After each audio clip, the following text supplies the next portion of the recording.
nu paling sieun mun dijabarkeun hiji-hiji panjang. Nu paling sieun keaslian urang teh bakalna sorga apa bakal neraka. Ngeri.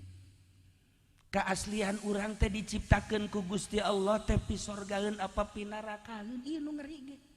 Yatlubuhu minhu. Gerak urang jadi naon bae ge lamun pi sorgaeun mah bakal positif bae. Kabeh jelema suuzon ka polisi lantaran polisi teh penegak hukum tapi ternyata nyana anu ngulin-ngulinkeun hukum endeuh saha anu teu greget ka polisi tapi teu sakabehna polisi lamun diciptakeunna polisi bakal pi sorgaeun atuh polisina ge di masjid bae atuh henteu dinas-dinas cenah di masjid bae lantaran pamajikanna galak